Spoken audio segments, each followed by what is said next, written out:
ঠিক যেমন কথা তেমন জবাব। মধ্যপ্রাচ্যের আমেরিকার 27টি বেসে ইতিমধ্যেই ব্যাপকভাবে মিসাইল এবং ড্রোন হামলা করেছে। আর এই হামলাতে ইতিমধ্যেই 3 দিনের লড়াইয়ে শতাধিক মার্কিন সেনা খুন হয়েছে। একদম ঠিক শুনছেন, যে খবর পশ্চিমী দুনিয়া দিচ্ছে 10টি মার্কিন সেনার মৃত্যু সংবাদ, সেটা 100% মিথ্যা সংবাদ। আইআরজিসি কিছুক্ষণ আগেই আপডেট দিয়ে জানিয়েছে মধ্যপ্রাচ্যের বিভিন্ন দেশে যে মার্কিন সেনা ছাউনি রয়েছে সেই সমস্ত সেনা ছাউনিতে ইতিমধ্যেই 500-এরও বেশি মার্কিন সেনা খুন হয়েছে। আর এই খবরে ইতিমধ্যেই আমেরিকা জুড়ে ডোনাল্ড ট্রাম্পের বিরুদ্ধে ব্যাপক আন্দোলন শুরু হয়েছে। ডোনাল্ড ট্রাম্প যে সাম্রাজ্যবাদী আগ্রাসনকারী, তার নিজের দেশের মানুষই এই মুহূর্তে ডোনাল্ড ট্রাম্পকে ক্ষমতা থেকে ছুড়ে ফেলতে চাইছে। এবং একটি সমীক্ষা মতে দেশের মাত্র প্রতি 4 জনে 1 জন মানুষ ইরান হামলাকে সমর্থন করছে। শুধুমাত্র আমেরিকায় নয়, ইসরায়েলও ইতিমধ্যে 10 বার ঝাঁকের ঝাঁক মিসাইল হামলা চালানো হয়েছে। তাতে ইসরায়েলের ব্যাপক ধ্বংসকাণ্ড হয়েছে। তেল আবিব, হাইফা থেকে শুরু করে ইসরায়েলের একাধিক শহরে এখন ধ্বংসলীলা চলছে।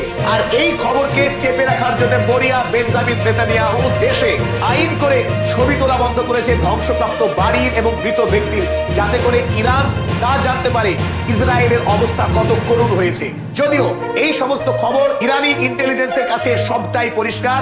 ইরানের ইন্টেলিজেন্স এত শক্তিশালী যে তারা গোটা আরব দেশের কোন রাষ্ট্র কিভাবে ইসরায়েলকে সহযোগিতা করেছে, তাদের দেশের কোথায় কোন হোটেলে মোসাদ এবং সিআইএর এজেন্ট লুকিয়ে আছে, সবটা পুঙ্খানুপুঙ্খ খবর রয়েছে ইরানের সেনাবাহিনীর হাতে। আর ইরানের ইন্টেলিজেন্সের সমস্ত তথ্য ধারাবাহিকভাবে প্রকাশিত হচ্ছে ইরানের 3টি প্রধান আংশিক সরকারি সংবাদপত্র। 1 নম্বর IRNA news agency, Mehr news agency এবং তাসনিম নিউজ এজেন্সি। আপনারা নিজেরাও চাইলে এই 3 সংবাদ সংস্থার ওয়েবসাইটে গিয়ে নিজেরাও চেক করতে পারেন যে দাবি আমরা করছি তার সত্যতা কতখানি। পাশাপাশি আপনাদেরকে অনুরোধ করে রাখবো, আপনারা এই যুদ্ধে প্রতিটি নিখুঁত নির্ভুল আপডেট পেতে আমাদের পদাতিক চ্যানেলকে সাবস্ক্রাইব করবেন এবং স্বাধীন নির্ভীক সাংবাদিকতার সঙ্গে থাকবেন। আর এই কারণেই মধ্যপ্রাচ্যের একাধিক দেশে একাধিক হোটেলেও পর্যন্ত আক্রমণ চালিয়েছে ইরান।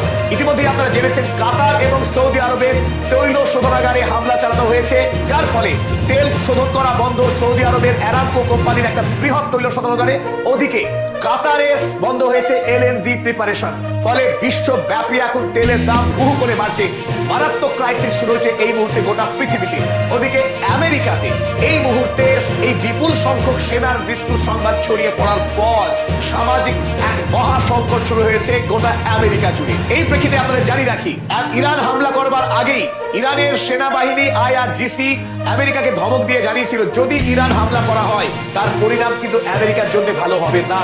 একটি প্রতীকী ভিডিও তারা প্রকাশ করেছিল। সেই ভিডিওতে দেখানো হয়েছিল এই দূরে ধ্বংসপ্রাপ্ত আব্রাহাম লিঙ্কন ইরানের ছোড়া আবু মাহাদি অ্যান্টিশিপ মিসাইলে আক্রান্ত হওয়ার পর দ্বিখণ্ডিত হয়ে ডুবে যাচ্ছে আরব সাগরে আমেরিকার গর্বের যুদ্ধ জাহাজ আব্রাহাম লিঙ্কন।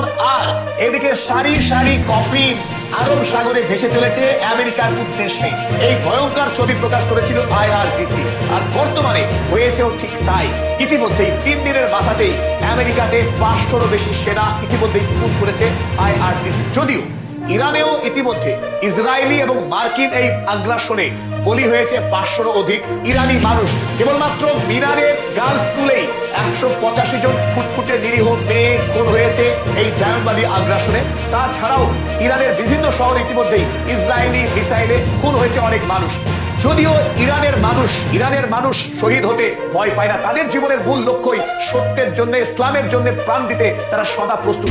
ইরানের 9 কোটি মানুষ আমেরিকা এবং ইসরায়েলি জায়নবাদী আগ্রাসনের বিরুদ্ধে লড়াই করে প্রাণ দিতে প্রস্তুত। কিন্তু আমেরিকার এই সৈনিকের মৃত্যুর ভার ডোনাল্ড ট্রাম্প বহন করতে পারবে, তাকে ব্যাপক ভাষণ দিতে হবে, এতে কোনো সন্দেহ নেই। আর এই কথা যখন আমরা বলছি, ইতিমধ্যেই গত রাতে আইআরজিসির পক্ষে 4টি মিসাইল হামলা চালানো হয়েছিল আমেরিকার এই আব্রাহাম লিঙ্কনে। অর্থাৎ আইআরজিসি যে দাবি করেছিল তারা আব্রাহাম লিঙ্কনকে আরব সাগরে ডুবিয়ে দেবে, তার প্রাথমিক ধাপ গত রাতেই সম্পন্ন হয়েছে।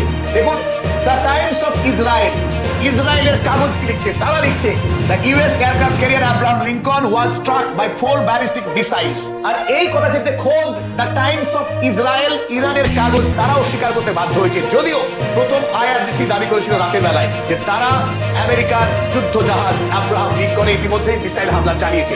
এই হামলা প্রতিরোধ করে এখনো আব্রাহাম লিঙ্কন আরব সাগরে ভেসে আছে, ধ্বংস হয়নি। কিন্তু আগামীতে আগামীতে ইরানের হাতে যে বিপুল পরিমাণে মিসাইল মজুত রয়েছে, যাতে যে কোনো দিন এই যুদ্ধজাহাজে আরব সাগরে ডুবে যেতে পারে, তার প্রবল সম্ভাবনা রয়েছে। আমেরিকার রোগ প্রেসিডেন্ট ডোনাল্ড ট্রাম্প এই সৈন্যের মৃত্যুর সংখ্যা এবং আব্রাহাম লিঙ্কনের মিসাইল হামলা দুটো বিষয়কেই সম্পূর্ণ অস্বীকার করেছে। তারা বলছে, আইআরজিসি দাবি করছে 560 সৈন্য মৃত্যু হয়েছে, আর ডোনাল্ড ট্রাম্প বলছে 10 জন আমেরিকার সৈন্যের মৃত্যু হয়েছে। আর আমরা জানি আসল মিথ্যাবাদী কে। যখন দেশ জুড়ে মানুষ প্রতিবাদে মুখর রাস্তায় নেমে আন্দোলন করছে এবং আমেরিকার জনগণ জোরদার দাবি জানিয়েছে আমেরিকার সরকারের কাছে, ঠিক কতজন সেনা ইতিমধ্যেই খুন হয়েছে ইরান হামলা করতে গিয়ে, সেই ব্যাপারে শ্বেতপত্র প্রকাশ করতে হবে। আমেরিকার জনগণকে জানাতে হবে সঠিক সংখ্যা, কতজন সেনা ইতিমধ্যেই নিহত হয়েছে এই অন্যায় যুদ্ধে। তাতে আজ আমেরিকার সর্বোচ্চ সেনানায়ক জেনারেল ড্যান কেইন তিনি জানিয়েছেন ইউএস এক্সপেক্টস অ্যাডিশনাল লসেস, অর্থাৎ তারা যে 10 জন সেনা খুন হয়েছে সেটা দাবি করেছিল, তার থেকে আরো অতিরিক্ত কিছু খুন হয়েছে বলে তিনি জানিয়েছেন। কিন্তু এটাই হচ্ছে কূটনীতিকদের কৌশল, অ্যাডিশনাল মানে অতিরিক্ত। কিন্তু কত অতিরিক্ত, সেটা 200 না 1000 সে বিষয়ে স্পষ্ট করে বলার সাহস রাখেনি এই মার্কিন সেনাপ্রধান। আর ডোনাল্ড ট্রাম্প তিনি পৃথিবীর সবচাইতে জঘন্যতম মিথ্যাবাদী, পৃথিবীর ইতিহাসে এমন কুখ্যাত মিথ্যাবাদী এবং নোংরা চরিত্রের রাষ্ট্রপ্রধান পৃথিবী এর আগে কখনো দেখেনি। তিনি বলেছেন আয়াতুল্লাহ আলী খামেনেই পৃথিবীর অন্যতম নিকৃষ্টতম রাষ্ট্রপ্রধান, কিন্তু পৃথিবী জানে আয়াতুল্লাহ আলী খামেনি একজন বীর, আর ডোনাল্ড ট্রাম্প একজন কাপুরুষ, একজন অপরাধী, একজন যুদ্ধ অপরাধী। পশ্চিমী দুনিয়া যে মিথ্যাচার করে তার একটা সহজ প্রমাণ এই প্রসঙ্গে আপনাদের সামনে আমরা তুলে ধরতে চাই।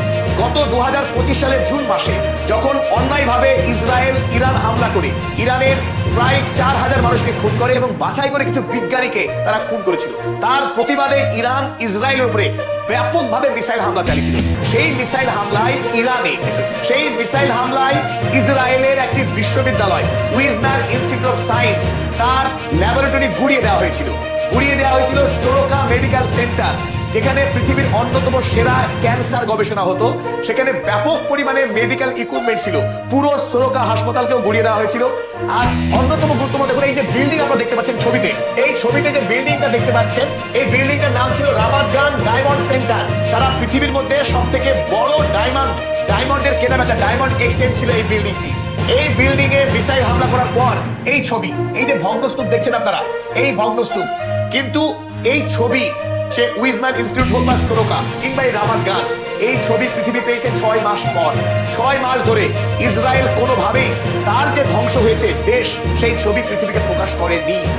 সুতরাং ইসরায়েল এবং আমেরিকা তারা যখন আক্রান্ত হয় ইরান বা অন্য দেশের হাতে, সেই ছবিকে তারা বলপূর্বক চেপে রাখে। তাদের হাতে সহজ উপায় রয়েছে এই কারণে, কারণ আমেরিকার যত বড় কোম্পানি, সে গুগল হোক কিংবা ইলন মাস্কের এক্স, ফেসবুক বলুন, ইউটিউব, অ্যামাজন, পৃথিবীর যত বৃহৎ টেক কোম্পানি, সমস্ত কোম্পানির সদর দপ্তরই আমেরিকাতে। এবং অধিকাংশ কোম্পানি যেহেতু জায়নবাদী মানুষের দ্বারা পরিচালিত, তাদের নির্দেশ অনুযায়ী এই সমস্ত মিডিয়াগুলো কাজ করে। তাই ইসরায়েলের ধ্বংস হওয়া ছবি সোশ্যাল মিডিয়াতে পাওয়া অত্যন্ত দুরূহ কাজ। তাই এবার ইতিমধ্যে যে পরিমাণ মার্কিন সেনা খুন হয়েছে এবং যে পরিমাণ ইসরায়েলের ক্ষয়ক্ষতি হয়েছে, তার যথার্থ সঠিক তথ্য পাওয়া অত্যন্ত কঠিন। তবু এরই মধ্যে আমরা যে সমস্ত তথ্য ইতিমধ্যে হাতে পেয়েছি তা আপনাদের সামনে তুলে ধরলাম। এখনো পর্যন্ত আমেরিকার 560 জন সেনা খুন হয়েছে, ইসরায়েলের ব্যাপক ধ্বংসকাণ্ড হয়েছে, যার খবর আমরা হাতে পেলে আপনাদের সামনে আবারও হাজির হব আপডেট নিয়ে।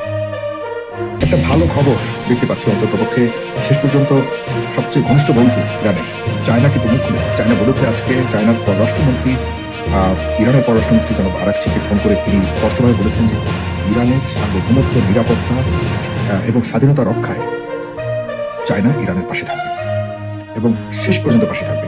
কথাগুলি কিন্তু খুব পার্টিকুলারলি বলেছে এবং এগুলি পত্রিকা এসছে, আন্তর্জাতিক পত্রিকা, আমাদের জাতীয় মিডিয়াতে এসছে।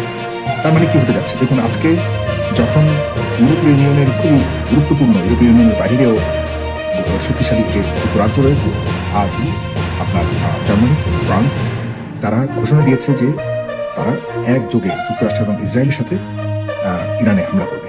কতটা মানে এই জার্মানি কিন্তু একসময় দেখা যাচ্ছে যে আজকের ইসরায়েলিদেরকে ব্যাপকভাবে ধ্বংস করার জন্য জার্মানির হিটলার কিন্তু ভূমিকা রেখেছে। সেই হিটলার কিন্তু বলেও দিয়েছে এদের রূপ একদিন পৃথিবী দেখতে পাচ্ছে, সেই জার্মানি আবার এদের পক্ষেই লড়াই করতে যাচ্ছে। যাই হোক, সেটি হয়তো আমরা খুব অচিরেই দেখতে পাবো যে ইসরায়েলের আসলে কেন ইসরায়েলিদের ধ্বংস করার জন্য হিটলার চেষ্টা করছে। যাই হোক, এখানে এই বড় খবরটি আমাদেরকে স্বস্তি দিচ্ছে। আর সবচেয়ে বড় স্বস্তিদায়ক বিষয় হলো যে এখনো পর্যন্ত ইরানের কোনো ন্যূনতম নতুন স্বীকার করবার আমরা কোনো সাইন দেখতে পাচ্ছি না। এটি বড় ধরনের একটি অবস্থান, শক্ত অবস্থান যে ইরান কোনো মূল্যে যত আঘাত আসুক ইরান যে মাথা নত করবে না, এটি তারা এই আক্রমণের চূড়ান্ত আক্রমণের পরে যে অবস্থান দেখিয়েছে তাতে আমরা বুঝতে পারছি যে সবাই মনে করেছিল যে ইরানের সর্বোচ্চ নেতা আয়াতুল্লাহ আলী খামেনি যদি মৃত্যুবরণ করে তাহলে ইরান ধ্বংস হয়ে যাবে, বিচ্ছিন্ন হয়ে যাবে, বিভিন্ন ভাগে বিভক্ত হয়ে যাবে। না, জনাব খোমেনি কিন্তু মরে যাওয়ার আগে বলে গিয়েছেন যে আমি চালাচ্ছি না, আমি তো মৃত একটা শরীর মাত্র, কোনো রকম বেঁচে আছি, আমার এই শরীর কোনো শক্তি নেই। ইরান চালাচ্ছে না, ইরানের যারা সার্বভৌমত্ব রক্ষা করবার জন্য যে যুবক শ্রেণী তারা চালাচ্ছে না।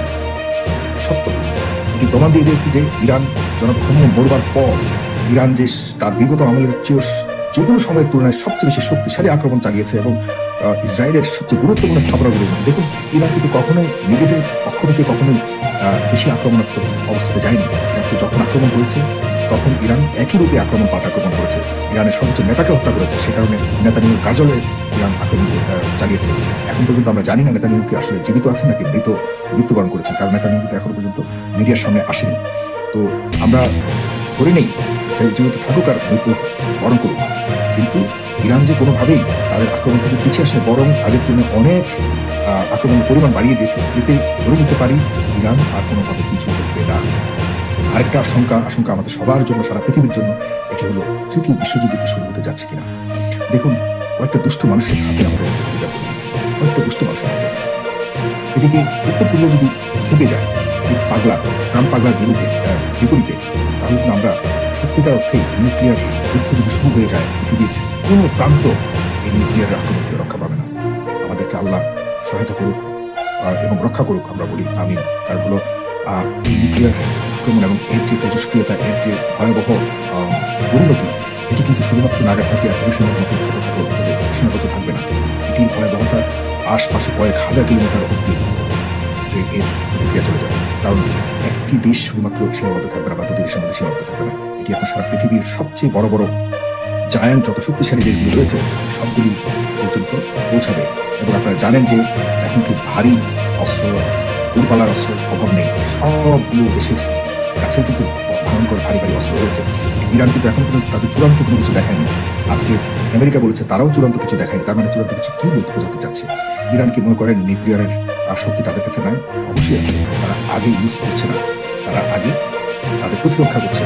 প্রতিরক্ষা যখন সীমানা অতিক্রম করে ফেলবে, ইরানও শান্তি বানায়। এদিকে চায়না যদি যুক্ত হয়ে যায় তাহলে রাশিয়া, কারণ এই অঞ্চলের শান্তি বজায় রাখতে হলে এখানকার এই অঞ্চলের গডফাদার কারা, এখানকার মুরব্বী কারা, শক্তিশালী দেশ তো এই চায়না, রাশিয়া, এরাই তো। এদের আশপাশে যুক্তরাষ্ট্র এসে এরকম মাতব্বরি দেখাবে বা ঘাঁটি গাড়বে আর তার চেয়ে দেখবে, এটি কোনোভাবেই করবে না। কারণ এখানে ধর্মীয় বিষয় নয়। আমরা মুসলিমরা কিন্তু বারবার ইরানের ব্যাপারে আমাদের কিছু মনে করা না করা কিছু যায় আসে না। আমরা ধর্মটাকে শুধুমাত্র একটা আর্থিক লাভের জায়গাতে নিয়ে গেছি। আসলে প্রকৃত ধর্ম পালন, ধর্মের প্রতি চেতনা নিয়ে যে মাথা নত না করার যে প্রত্যয় আমাদেরকে শিখিয়ে গেছে আমাদের ধর্ম এবং আমাদের নবী, সেটি আসলে আমরা কতটুকু পালন করি এই প্রশ্ন এখন করছে। এটি যদি পালন করে থাকে আমাদের চোখের সামনে সেটি আয়াতুল্লাহ খামেনি করে গেছে, যিনি যার বিরুদ্ধে আমরা বলেছিলাম যে তিনি হয়তো আসলে এগুলি করছে শুধুমাত্র লোক দেখানো না, তিনি মৃত্যু বরণের মাধ্যমে প্রমাণ করে দিয়ে গেছেন যে কোনোভাবেই তিনি ছাড় দেননি। এবং মৃত্যুর আগের ওই ভিডিওর মাধ্যমে তিনি প্রমাণ করে দিয়ে গেছেন যে তিনি আল্লাহর রহমতে বুকে নিয়ে তিনি মৃত্যু পর্যন্ত দিতে প্রস্তুত আছেন। তবু তাদের কাছে এই যে বিষয়গুলি আমরা দেখতে পাচ্ছি কি কিসের এরপরেও যারা ধর্মের নামে ধর্মকে ব্যবসায় রূপান্তর করে আমাদের টাকা পয়সা নিয়ে প্রতি বছর ধর্মীয় অনুষ্ঠানের মাধ্যমে হাজার হাজার শত বিলিয়ন ডলার আমাদের সারা পৃথিবীর মুসলিমদের কাছ থেকে নিয়ে এরাই কিন্তু এখন পশ্চিমাদের কাছে এই মুসলিমদের চেতনা, মুসলিমদের মান সম্মান, মুসলিমদের মর্যাদা সবকিছু বিক্রি করে যাচ্ছে। কি করছে? এটাই কি চেতনা? ভালো থাকবে না, ধ্বংস হবে, খুবই নিকট ভবিষ্যতে ধ্বংস হবে। তবে এখানে ধর্মের চেয়ে বড় কথা হলো, আমি ধর্মকে কোনোভাবে এখানে রাখতে চাচ্ছি না। যারা ধর্মকে সামনে বিভক্তি করতে চান, আপনাদেরকে বোকা বানানো হচ্ছে। এটি শুধুমাত্র এই অঞ্চলটাকে দখল করে, এখানকার যে খনিজ সম্পদকে দখল করে, এবং এই অঞ্চলে রাশিয়া এবং চায়নাকে আসলে যুক্তরাষ্ট্রের সবচেয়ে বড় টার্গেট এখন এই কয়েকটি দেশ। কারণ কয়েকটি দেশ আর্থিকভাবে এখন সবচেয়ে বড় মাথা ব্যথা এখন। তারা এই অঞ্চলে তারা জানেন যে আপনারা বার্মা অ্যাক্ট নামক একটা অ্যাক্ট তারা পাশ করেছে। এদিকেও তাদের পরিকল্পনা আছে, কিন্তু আমরাও কিন্তু দূরে নই। এই অঞ্চলে যদি কোনো রকম ইরানকে তারা একদম পুরোপুরি নিঃশেষ করতে পারে, তাহলে পুরোপুরি ইসরায়েলের নেতৃত্বে এই মধ্যপ্রাচ্য থেকে শুরু করে পুরো দক্ষিণ এশিয়াকে তারা নিয়ন্ত্রণ করতে পারবে বলেই কিন্তু এই ধরনের বিষয়গুলো করা হচ্ছে। আমরা দোয়া করি।